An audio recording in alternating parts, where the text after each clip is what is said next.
اللهم صل على سيدنا محمد يا رب صل وسلم دائما ابدا على حبيبي. ابھی سفر پہ جا رہا تھا کراچی ایئرپورٹ پہ, تو فلائٹ لیٹ تھی, اور لیٹ بھی ماشاءاللہ 5 گھنٹے, اور فیملی کے ساتھ جا رہا تھا میں. تو میرا ارادہ تھا دن میں جاؤں گا, حالانکہ دن کا ٹکٹ تھوڑا مہنگا بھی تھا, تو آگے کہیں جانا تھا بیان کے لیے, تو بچے بھی ساتھ ہمارے. تو میں اکثر کوشش کرتا ہوں کہ کہیں سفر کروں تو بچوں کو ساتھ لے کے جاؤں. یہ میں شو مارنے کے لیے نہیں بتا رہا, یہ میں آپ لوگ کو اس لیے بتا رہا ہوں کہ حتی الامکان سفر میں اپنے گھر والوں کو تھوڑا سا عزت بولو بھائی دے دیا کریں معذرت کے ساتھ, ٹھیک ہے نا. کہیں جائیں کریں گھومنے پھرنے یا کہیں تو لے جائیں ساتھ میں, اگر اللہ نے مالی وسائل دی ہیں. گنجائش نہیں ہے تو پھر بیگم کو بتا دے, بیگم یہ انڈے گھر میں لانا مشکل ہو رہا ہے, تو میں جہازوں میں گھمانا شروع کر دوں. جہاز میں نہیں, ٹرین میں لے جائیں, ٹرین میں نہیں, بس میں لے جائیں. تو بالکل جو ہے نا, جب سے شادی ہوتی ہے بس وہ ایک دفعہ ہنی مون کا ایک رواج ہے, اس کے بعد سے وہی تعلقات جو خراب ہونا شروع ہوتے ہیں. وہ اب لطیفے بنے ہوئے لوگوں کے, ایک آدمی کی نئی نئی شادی ہوئی, ہنی مون پہ گیا لے کے بیوی کو, تو دلہن ابھی نئی نئی دلہن تھی, تو ٹھوکر لگی ہے, تو ایک دم پاؤں اس کے دیکھ رہا ہے کہ چوٹ تو نہیں لگی. کوئی ظاہر ہے ڈینٹنگ پینٹنگ کا کوئی کام نہ کروانا پڑے نا مجھے, کوئی ایسا نہ کوئی بالکل نئی نویلی. جیسے گاڑی جب شو روم سے آتی ہے تو کیسا کیئر کی جاتی ہے نا, تو بیگم کچھ تکلیف تو نہیں ہوئی بہت. پھر 2-4 سال کے بعد دوبارہ کہیں سفر ہوا تو ٹھوکر لگی, اب تھوڑا سا اسٹائل کیا ہو گیا, چینج ہو گیا. بس اچھا ٹھیک, تھوڑا خیال کیا کرو. 4-5 سال کے بعد دوبارہ جانا ہوا, ٹھوکر لگی, ارے اندھی ہو, اندھی ہے نظر نہیں آتا. تو جتنی پرانی ہوتی رہتی ہے نا تعلقات, جو مارکیٹ میں شوہر بھی کبھی ایسا ہی ہے, جب شادی نہیں ہوتی ہے دلہن کو اپنے میاں سے بڑی محبت, میرے میاں ہیں ان سے ملی ہے. تھوڑا سا پرانا ہو گیا تو اب اس کی ویلیو ختم, اور بڈھا ہو گیا تو پھر تو کسی کام کا نہیں ہے, پھر تو بچوں کے ساتھ مل کے اس کو ستاتی ہیں. اللہ معاف فرمائے, جو زیادہ تر کی بات نہیں کر رہا میں, جو بیان نہیں سن رہی ان کی بات کر رہا ہوں. تو پھر تو بیٹوں کے ساتھ مل کے اس بڈھے کو جو تنگ کرتی ہیں نا, جو کیسز آتے ہیں پورا, کیونکہ اب نچوڑ لیا نا, خرچہ مکان بھی ہو گیا, سب ہو گیا, بچوں کی اب کس کام کا ہے بھائی تو, اب کس کام کا ہے. تو بیٹوں کے ساتھ مل کے وہ بیچارہ, اس کی عادت وہی ہوتی ہے پرانی آرڈر چلانے والی, مگر اب سننے والا کوئی نہیں ہوتا. پہلے تو آپ کے اس لیے بھی سنتے تھے بھائی آپ ناشتہ بھی آپ کی, ڈبل روٹی بھی آپ لے کر آئیں گے, انڈے بھی آپ لے کر آئیں گے. آپ کیا ہے بھائی, تو بیٹھا ہوا ہے کھانس رہا ہے.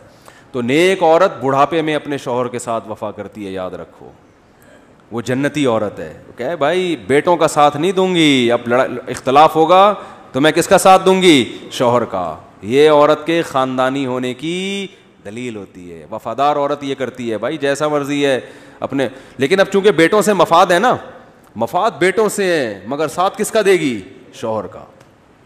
بولی کہ تم زندگی میں بعد میں آئے ہو, مجھے ٹھکانہ اس نے دیا ہے, تمہیں بھی اسی نے کھلا پلا کے بڑا کیا ہے. اور یاد رکھو 100% کامل دنیا میں کوئی بھی نہیں ہوتا, تو فالٹ اس میں آپ میں بھی ہیں, بچوں میں وہ تو ہے. زیادہ دیکھا جاتا ہے کہ زیادہ یعنی احسانات خامیوں سے زیادہ ہیں یا نہیں ہے. تو اسی لیے تو نبی صلی اللہ علیہ وسلم نے فرمایا خواتین کے جہنم میں جانے کا ایک بہت بڑا سبب شوہر کی نافرمانی ہے. خواتین پھر کہتی ہیں ہمارے خلاف بیان کر, آپ کے خلاف نہیں بیان کر رہا, آپ کو کہ گھر کو بسانے کی کوشش کر رہا ہوں اور آپ کو جنت میں لے جانے کی کوشش کر رہا ہوں. ایکسکیوز می, ٹھیک ہے نا. تو محبت کر لو اس بیچارے مکھنچو سے جو تمہاری زندگی میں آ گیا ہے, ٹھیک ہے نا. پہلے تو تلاش کرتی ہیں وظیفے, کوئی اچھا رشتہ مل جائے, وظیفے بھی کروا لیے اور دعائیں بھی, جن کی بیچاریوں کی نہیں ہو رہی ان کی زندگی دیکھو کیسے گزر رہی. ہاں کوئی بہت خراب ہو, ظالم ہے, تو ہم تو خود ایسی خواتین کو کہتے ہیں اس سے علیحدگی لو. پھر ہم اس مرد کی حمایت نہیں کرتے جو اپنے بیسک حقوق ہی ادا نہیں کر رہا, خام خواہ میں گھر میں چنگیز خان کی طرح داخل ہوتا ہے, بات ہی نہیں کرتا. بعض لوگ ایسے بھی ہوتے ہیں بچوں کو پیار نہیں کر رہے, ان کو ٹائم نہیں دے رہے. تو میں سفر پہ جا رہا تھا تو بچے بھی ساتھ تھے. اب فلائٹ 5 گھنٹے ماشاء اللہ لیٹ, اب بیٹھے ہوئے کہاں جائیں 5 گھنٹے کے لیے.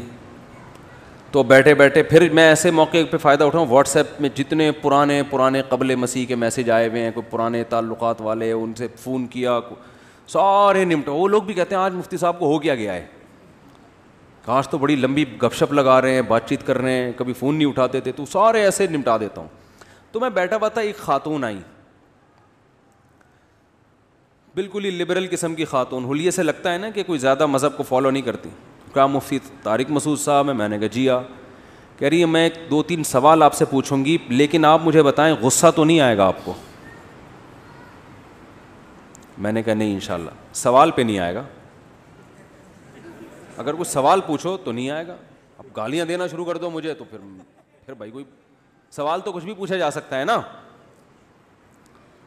کہہ رہی نہیں, میں نے بعض مولویوں کو دیکھا ہے, ان سے کوئی سوال پوچھو تو ایک دم وہ کفر کا فتویٰ لگا دیتے ہیں. میں نے کہا بھائی آپ نے جو پوچھنا ہے آپ پوچھیں. بعض لوگوں کے دل میں, اب میں یہ اس خاتون کا واقعہ کیوں سنا رہا ہوں, واقعی اس کو اشکالات تھے اور یہ چاہتی تھی میری کنفیوژن دور ہو, تو اس کو اس اشکالات کے جواب الحمدللہ مل گئے. تو وہ انہوں نے وہی اشکالات جو غیر مسلمین کے ہوتے ہیں نا, نبی نے شادی اتنی کم عمر لڑکی سے کیوں کری, ان کے جو 2-4 یہی گھوم کے ان کے کو بیچاروں کو کچھ ملتا ہے ہی نہیں ٹھیک ہے نا, کہ نبی نے شادی اتنی کم عمر خاتون سے کیوں کر لی, امی عائشہ سے, اور پھر یہ کیا حکمت تھی, وہ میں نے بتایا ان کو, خیر مطمئن ہو گئی جواب سے. اور 2-4 اسی قسم کے اشکالات جو کامن ہے, جو اکثر لوگ پوچھ رہے ہوتے ہیں. تو کہنے لگی کہ میں نے کہا اب بھی کوئی اعتراض ہے نا آپ کے ذہن میں پوچھ لیں, فلائٹ تو 5 گھنٹے لیٹ ہے, بلا تکلف پوچھیں. پھر کہنے لگی غصہ تو نہیں آئے گا؟ میں نے کہا نہیں آئے گا. تو خیر وہ انہوں نے پوچھے, پھر انہوں نے نمبر بھی لیا کہ کوئی, میں نے کہا میں فون اٹھاتا نہیں ہوں, لیکن کبھی اٹھا لیا تو آپ. اور پھر میں نے کہا کہ دنیا میں بہت سارے علماء ہیں, کسی سے بھی کوئی بھی سنجیدہ عالم آپ کے سوال پہ غصہ نہیں ہوگا. آپ کو پتہ نہیں کس مولانا سے آپ کا واسطہ پڑا ہے جو غصہ ہو رہا ہے. ہم نے تو دیکھا ہے علماء غصے نہیں ہوتے. غصہ جب آتا ہے انسان کو جب آپ کا مقصد سوال نہیں ہو, بلکہ آپ کا مقصد دوسرے کو نیچا دکھانا. تو یوٹیوب پہ جو ملحد اور ایتھیسٹ لوگ کام کر رہے ہیں نا, ان کا مقصد اشکالات نہیں ہوتا, یہ تمسخر مذاق اڑانا ہے. دیکھو یہ خاتون بھی لبرل تھی, بالکل لبرل اسٹائل ان کا, لگ رہا تھا مذہب سے کوئی ان کو لگاؤ, لیکن کچھ اشکالات کی وجہ سے نا, تو اب آتے ہی یہ میرا مذاق اڑانا شروع کر دیتی. یہ بچے آپ کے ہیں؟ ہاں جی میرے ہیں. یہ کوئی انسانیت ہے؟ 5 بچے تھے میرے ان سے نا, یہ 5 بچے لے کے آپ گھوم رہے ہو, کہ انسانیت ہے؟ بچے 2 ہی اچھے نہیں ہوتے.